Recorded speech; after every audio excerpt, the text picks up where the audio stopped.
大家好啊，歡迎翻嚟飛俠嘅 channel 啊！今日我就同大家深入傾一下 AAPL 蘋果嘅狀況。曾幾何時啊，蘋果憑住一系列嘅創新產品，由 iPhone 到 MacBook， 成為咗全球科技創新嘅代表。但係最近佢嘅財務報表咧，令人咧都開始有啲懷疑咧，呢間以前不可一世嘅公司，究竟係咪遇到佢嘅成長瓶頸呢？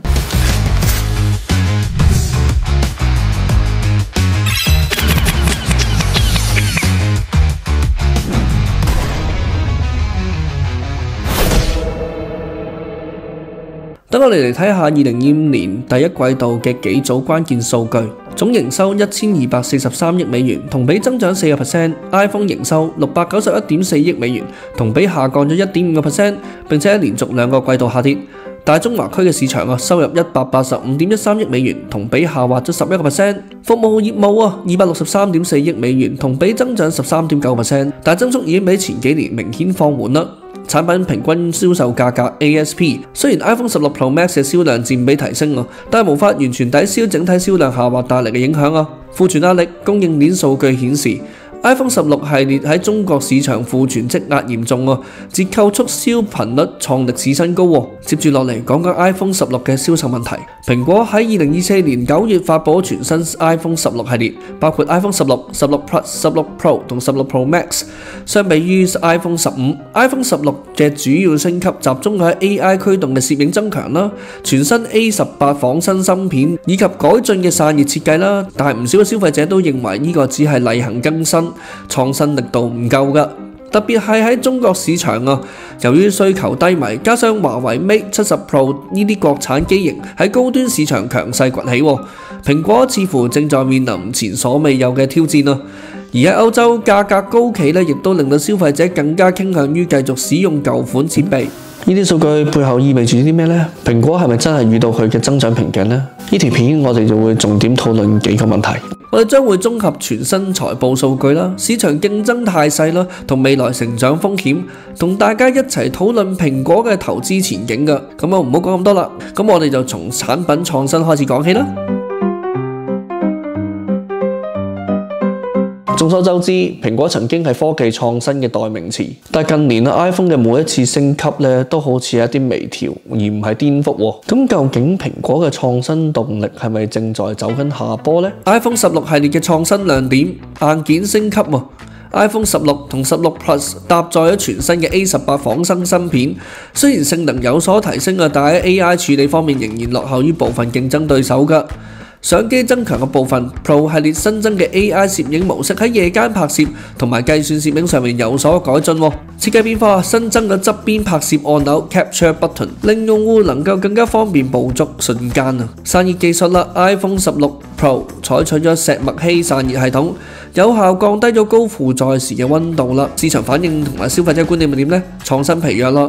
好多消費者都認為iPhone 16系列嘅改變係例行公事，並未有帶嚟真正突破性嘅創新啦。社交媒體上面踢呢個 iPhone 16冇驚喜呢啲話題熱度不斷啦，反映出市場普遍嘅冷淡態度啦。買機嘅周期又延長咗，2025年調查顯示超過65% 嘅 iPhone 用戶更加傾向於3年換一次手機，而唔係每年更新嘅。去到歐洲市場又點呢？喺德國、法國呢啲主要市場iPhone 16嘅銷量同比都下降咗大概8%，顯示升級吸引力不足。咁競爭對手又點呢？三星 Galaxy S25 Ultra 推出咗呢個 AI 自適應 UI 同埋成熟嘅可摺疊技術，銷量大幅上升。華為 Mate 70 Pro 就用咗自主研發嘅5納米芯片，唔受外部技術限制，並且喺衛星通訊呢啲功能上面領先嘅。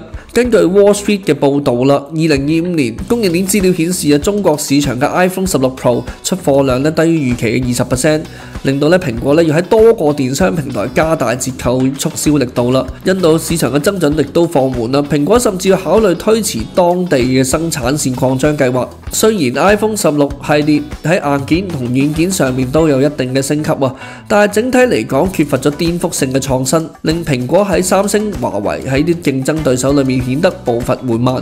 如果未能夠真正推出令市場眼前一亮嘅產品投資者對蘋果創新嘅信心可能進一步受挫㗎啦。接住落嚟我哋就分析一下 iPhone 銷量下降對蘋果嘅長遠影響係乜嘢啦。iPhone 一直以嚟都係蘋果嘅台柱，但近期數據顯示呢個核心業務都面臨前所未有嘅挑戰喎。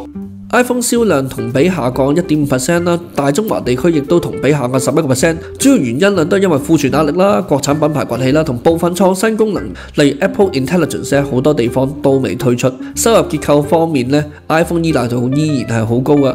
雖然 iPhone 喺總營收嘅比重已經從過去嘅超過 60% 降至 58.6%， 但係佢對整體盈利嘅貢獻依然唔可以忽視嘅。Mac 同 iPad 分別就達到 89.9 億同埋 80.99 億。均超出市場預期㗎。可穿戴設備 Apple Watch、AirPods 嗰啲又點呢？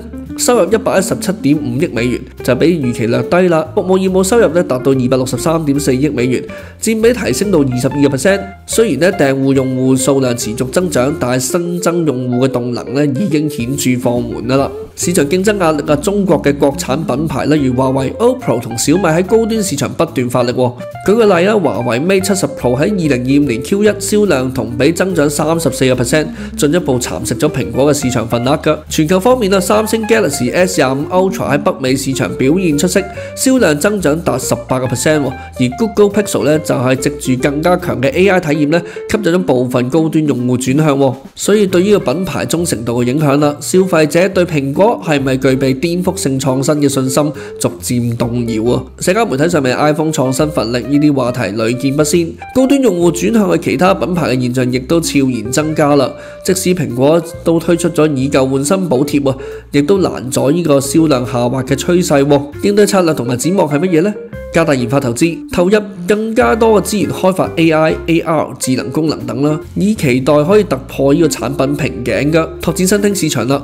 強化印度呢啲新市場嘅佈局，並且喺當地建立更加完善嘅生產同銷售渠道㗎。金融服務方面可以利用 Apple Card 啦、Apple Pay Later 呢啲金融產品吸引更加多嘅消費者。iPhone 銷量嘅持續下降對蘋果嘅營收都構成咗非常之大嘅壓力㗎。而未來可唔可以藉住呢個技術突破，例如 AI 啦、AR 呢幾方面嘅發展呢，將會決定咗蘋果究竟可唔可以保持住呢個長期競爭力㗎。接住嚟，我哋傾下蘋果服務業務嘅高速增長，係咪可以足夠支撐住佢而家高企嘅估值啦？蘋果服務業近年嚟講屢創佳績，但係究竟呢個亮點可唔可以真正咁撐起呢個近4兆美元嘅市值嘅公司呢？服務業務收入去到263.4億啦，咁同比增長 13.9% 呢個係創下咗歷史新高。咁服務業務嘅好處就係咩呢？就係個毛利率高達 75%， 相比硬體產品例如 iPhone 嘅 38% 能夠有效提升公司整體盈利嘅。訂閱生態方面啦，蘋果目前擁有超過10億嘅付費訂閱用戶，涵蓋 Apple Store、Apple Music、iCloud、Apple TV Plus、Apple Arcade、Apple One 同埋 Apple Fitness Plus 等多項服務嘅。區域性成長動能係點呢？美國市場Apple Pay 同 Apple Card 嘅普及正穩步推進啦。歐洲市場方面就受到歐盟數字市場法案 DMA 影響，蘋果就被迫開放第三方應用商店啊，呢個可能對 Apple Store 佣金收入帶嚟壓力。印度市場方面，蘋果亦都正在加速擴展當地零售同埋製造網絡，力求打開呢個廣闊嘅市場嘅。估值方面高估值嘅挑戰，市盈率截至2025年初蘋果 PE 大概係33.5倍，遠高於歷史平均20到25倍嘅，同時亦都高過競爭對手 Microsoft 31度同 Google 28.5度。增長同盈利對比啦，過去5年蘋果收入年均增長率只係得 6.8%， 而同期 Microsoft 同 Google 分別達到 11.2% 啦同 10.5%。另外2025年 Q1 蘋果淨利潤同比增長只係得 4%， 遠低於預期嘅 6%嘅。服務業務可唔可以支撐咁高嘅估值呢？增長潛力啊！隨住數碼化生活方式嘅普及啦，以及新服務例如 Apple Vision Pro 相關嘅營收模式啊、金融服務呢啲推出服務業務依然有巨大嘅擴展空間嘅。但係風險因素方面啦，市場競爭加劇啦，串流媒體、雲服務同埋金融支付呢啲領域嘅競爭對手，好似 Netflix 啊、Disney Plus 啊、Google Cloud 啊、PayPal 啊，都不斷發力啦。硬體銷量嘅依賴亦都係非常之重要㗎。服務業務嘅發展喺一定程度上面仍依賴住呢個硬體產品嘅市場佔有率。監管風險方面，例如歐盟呢啲 DMA 嘅政策可能會影響 Apple Store 嘅佣金模式。訂閱疲勞啊，隨住呢個訂閱服務嘅種類增加咧，部分消費者咧可能已經出現呢個疲勞感噶啦，從而影響用戶增長喎。儘管服務業務應該係蘋果而家主要嘅增長引擎啊，但係單靠呢個板塊嘅增長咧，其實係難以支撐住目前佢高昂嘅估值㗎。蘋果依然係需要繼續拓展新嘅市場，加強 AI 嘅發展啦，同埋發掘更加多增長嘅引擎，先至可以抵消目前硬件銷售疲弱嘅情況，保持盈利同埋估值嘅穩定增長㗎。下一部分我哋將會聚焦喺蘋果喺中國市場嘅發展啦，同埋未來路向㗎。中國市場曾經係蘋果全球業務增長嘅重要引擎，但根據最新嘅數據顯示蘋果目前嘅銷量喺中國面對住前所未有嘅下行壓力，佢嘅影響遠遠超乎我哋可以想象㗎。中國市場收入2025年第一季就得返185.13億美元嘅啫，同比下降11%，成為咗各大主要市場唯一呈現下滑嘅地區。iPhone 銷量疲軟啦，中國市場嘅 iPhone 銷量同比下降10至12%，市場份額就不斷被國產機型侵蝕。其中華為 Mate 70 Pro 同小米14 Ultra 表現尤為突出。市場挑戰嘅原因激烈嘅本土競爭啦，華為、小米、OPPO 呢啲品牌喺高端市場加大研發投入啊，憑藉呢個性價比同埋 AI 嘅特色功能成功吸引咗大量嘅消費者。經濟環境嘅變化啦，中國經濟增長放緩啦，令到呢個消費者喺高端消費意欲降低啊。換機週期從原本嘅24個月就拖到去36個月㗎啦。同時之間二手市場嘅活躍亦都令到用戶更加傾向於繼續使用舊機啦。政府同監管嘅風險，部分國家機構同企業已經開始轉向使用國產手機。而歐盟對蘋果 Apple Store 佣金模式嘅反壟斷調查，未來喺中國會唔會都引起類似嘅政策呢？仍然存在住不確定性㗎。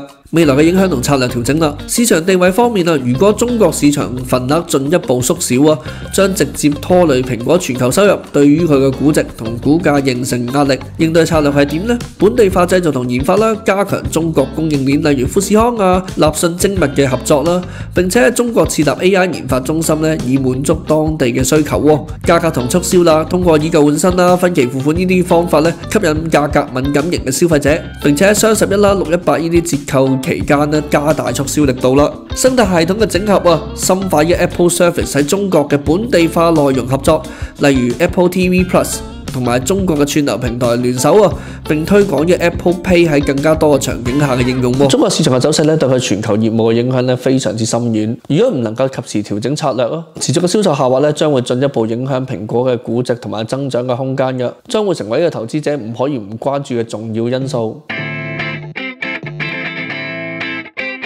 我哋可以見到蘋果而家正係一個關鍵嘅轉移點。曾經憑住佢哋卓越嘅創新同埋品牌嘅忠誠度，蘋果一度成為全球最有價值嘅科技公司。但係而家佢正面對幾大挑戰，產品創新疲軟 ，iPhone 16系列相比前代缺乏革命性創新，競爭對手喺 AI 可摺疊技術方面領先，消費者換機週期延長，吸引力不足。iPhone 銷量下滑，核心業務受到衝擊，全球 iPhone 營收下降1.5%，中國市場下跌10至12%，市場份額不斷被侵蝕，高估值同市場落差，目前市盈率33.5倍，遠高於歷史均值同埋部分競爭對手，而收入增長嘅動能又顯得疲軟。服務業雖然持續增長，但速度已經開始放緩，難以完全彌補硬體業務嘅下滑啦。全球市場環境嘅不確定性亦都要考慮。歐盟同埋其他市場嘅監管風險啦，美中貿易嘅摩擦呢啲外部因素亦都會為蘋果未來帶來變數。咁樣其實蘋果未來係咪仲係光明呢？未來嘅機遇同挑戰係並存嘅，突破性嘅產品創新啦。如果蘋果可以喺 AI、AR、VR 或者摺疊屏呢啲技術上面實現顛覆將有可能開啟新一輪嘅成長週期㗎。中國市場嘅調整例如降低售價啦、加強本地合作啦，同埋促銷策略都可能有機會逆轉呢個中國市場嘅下滑嘅，亦都直接影響到佢嘅全球收入表現。持續擴大嘅服務同金融業務Apple Pay、Apple Card 呢啲產品嘅滲透率提升同 Apple TV Plus、Apple Music 呢啲訂閱服務嘅穩定增長將會都成為未來嘅重要增長點㗎。投資者應該注意啲咩呢？2025年 Vision Pro嘅銷量表現可唔可以提振業績？iPhone 17可唔可以帶嚟突破性嘅 AI 同設計革新？服務業務可唔可以保持15% 以上嘅增長，抵消硬體下滑嘅壓力？蘋果可唔可以喺中國市場找到新嘅突破口？短期裏面，蘋果依然係一間財務穩健、現金流充裕嘅科技巨頭嚟㗎。但係如果喺未來幾年都未能夠實現一個重大嘅突破啦，咁佢嘅高昂嘅估值咧將會被壓縮，而影響長遠嘅發展㗎。你點樣睇蘋果嘅未來呢？佢可唔可以維持到高增長呢？歡迎留言討論啦！大家中意條片記得點讚啦、留言啦、subscribe 翻個 channel，同埋唔好忘記開鈴鈴喎。我哋下次見，拜拜。